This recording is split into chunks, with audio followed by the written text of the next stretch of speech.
We got a fun question here, Mr. Briscoe. This comes to us from Twitter. Dan Oldfield over on Twitter has an interesting what if. If Austin's injury at SummerSlam 97, of course, we all know that's when Owen accidentally dropped down to his butt and, well, the tombstone was too low and Austin's spine was impacted. Dan continues, if Austin's injury at SummerSlam 97 had stopped him from moving on to being a main eventer, who on the roster at that time do you think could have been slotted into that place?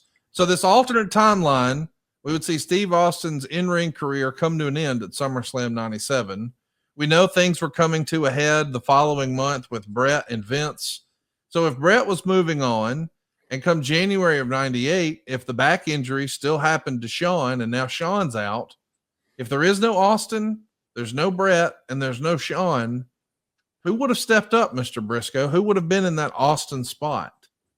Well, I tell you, that's an easy answer to me. And I tell you, we had a certain character there called the Dead Man. Yes. Who would have stepped up into that spot and done just fine. Would it have the impact as Stone Cold? We'll never know. But we also know that the impact that the Dead Man had beating the Undertaker, Mark Calloway, it was just phenomenal. So we had that there. Plus, we had guys. I mean, that was ready. I mean, that talent was so over abundantly loaded with talent. We had so much, and it's an opportunity. I mean, that's what the philosophy that we saw back in those days, opportunity. So we had a card waiting for their opportunity to step forward. There's no doubt in my mind the way the creative team was working together at that time, we would have come up with something that would have been adequate to carry until Stone Cold. It would have been the same impact. We'll never know, and thank goodness we didn't need to find out, but because Stone Cold did come back. But my first answer to that, of course, it's a great Undertaker, the legendary Undertaker. Yeah, and Conrad, you got to understand, people always want the title when business is good. When business is bad, nobody wants it. That's right. Because you're going to get blamed for the territory being bad. They had to give Undertaker the title when business was bad. I mean, no one else was there to take it. You know, he was there when business was good. He was there when business was bad. He was always the break glass guy. And he was always the guy who could deliver a main event that you needed. You know, obviously we know that The Rock is going to step up and he's going to become a big-time player in 1998 as well. But it is interesting to think, you know, in those alternative scenarios, what if? Do you ever think about situations like that, Mr. Briscoe? One of the great what ifs in wrestling, like, you know, we just said hypothetically, if Austin wouldn't have continued, who would have stepped up? Is there another what if?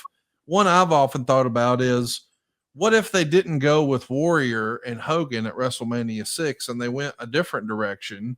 Do you think when they ultimately took the belt off of Hogan at WrestleMania 6, it was too soon? Did you think they had gotten all the juice out of Hulkamania? Was it the right call at the time, or is there an alternative what if that you were in favor of, Mr. Briscoe? Well, I tell you, I was one of those guys. I was a believer in Hogan, and I don't know if it had anything to with my relationship with Terry, you know, helping him get into the business and helping grooming Terry along the way there. But yeah, I felt that WrestleMania 6, maybe it could have been the wrong time to do that, because I just feel like there was a lot of pop left in the Hulkster, and you know, with the way things were growing at the time, things were changing so much, but I think Terry had that ability to kind of adapt to what society was leaning toward at the time. So, yeah, I kind of feared it was a little too soon, but you know, I had a leader and Mr. McMahon that would tell me why we're doing it and the reason behind it and his philosophy. And even he, I mean, as far as I can remember, even he was having doubts at times whether it was the right thing to do. Because, you know, when you work with Vince, you get calls at 24/7. You get calls at late at night, early in the morning. I received a few of those calls, you know, Briscoe, who we got? What do you think about this, you know? But there were names floated out there that off the top of my head, I really can't think of, but there were names floated out there. But yeah, in my personal opinion, I always resisted beating those type of guys. I resisted, you know, a lot of title changes because I just felt we had more time, and maybe I was too nearsighted and didn't focus in at the big picture that these other guys are actually ready. All they needed was that step to take there, and we had to provide that step to them. Conrad, the best advice I ever got was from Hot Rod, and he always told me, he said, you can't out-Hulk the Hulk. That was one of his favorite expressions, meaning you don't want to try to mimic the top guy because you can't out Stone Cold. You can't out Cena. You can't out-Hulk the Hulk. You got to be something different. And every top guy is different. So Hogan is completely different from Stone Cold, completely different from Stone Cold, completely different from Roman, completely different from Cody. All the completely different from San Martino. You can go back in time. There's no top guys that come out that just kind of mimic each other. So to me, I thought if there was a mistake, and business is pretty good right now, so it's hard to say there were mistakes made, but I'm sure you could second guess it. And it's fun to armchair quarterback. I wouldn't have gone to babyface. I wouldn't have gone babyface to babyface. I'd have put a mailman in place. I'd have put a heel in there somewhere. I'd have put some type of heel in there after Hogan. And then if you want to bring Warrior in, I thought it would make more sense then. But you can't out-Hulk the Hulk. And once you put Warrior in there, I mean, you can't live up to what came before you, I don't believe. Even though, Warrior was over like crazy, I just thought the mistake was going to a babyface and not a heel. John, you're exactly right on that because you kind of compare character to character. Warrior and Hulk, I mean, there wasn't a whole lot of difference. They were both visual type champions. Neither one of them had the skill of a Rock in the ring or a Stone Cold or Undertaker. Neither one of them had that type of wrestling skill, but they had that personality. They had that charisma that would radiate out to the audience there. So you're kind of changing an apple to an apple, in my opinion. And that was one of the reasons why I was I'm not sure if this is the right thing to do, because you basically give them the same act with just a different character. Right. I think the right call for me as a fan at the time was Mr. Perfect was undefeated. And we know that at WrestleMania 6, Brutus Beefcake is going to end that undefeated streak, at least on television. I think Warrior maybe ended it on a non-televised event beforehand. But still, Mr. Perfect versus Hulk Hogan at WrestleMania 6 with a guy who had never lost in WWE, I could have seen it. But I also felt like, the following years, I would have liked to have seen Hogan versus Rick Rude at a headline event for WrestleMania. Why don't you think we ever got those on a bigger stage, Mr. Briscoe? Perfect versus Hogan or Rude versus Hogan. And Jerry, why was Rude not a world champion? Why was who? Rude, Rick Rude. That's what I'm getting to. That was the guy, I mean, more so than Perfect, because I figured Perfect he was a perfect worker, perfect character. But Rick Rude had that mystique about him. That mystique, Perfect kind of attracted, the guys and everything. But Rick Rude, he attracted everybody, the females, the young kids. He was such an exceptional talent there. Rude was a guy, Conrad, as we were talking earlier, who would have been that guy.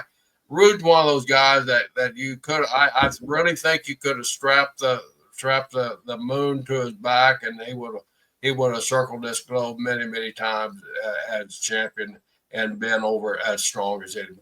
Why he never got that opportunity, I honestly can't answer that question. I wish I could, but it was just just perception or whatever. But to me, he would have been the guy instead of Warrior, because he had the body, which Vince craved. He loved those guys, those big guys. He had the look, and Perfect. Rick doesn't get the credit of his psychology that he deserved. This guy, I watched him when he first left Vern Gagne, came to North Carolina. He was just a young rookie at the time. He tried to sit in the back seat with my brother and I, and John will rib me. You guys trained him too, the Briscoe style, in that Briscoe car. But those guys that rode that back seat of that Briscoe car, most of them went on to become champions and major players. And so we did something right. But he would sit there and he would ask the greatest questions about the psychology of our business.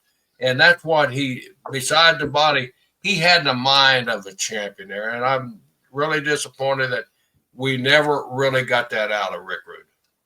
Well, maybe you're ready to get off the hamster wheel. You know, the Federal Reserve data is showing that the share of accounts making only minimum payments has now climbed above 11% as of the first quarter of this year. Damn. That's the highest level since they started recording and tracking this data back in 2012.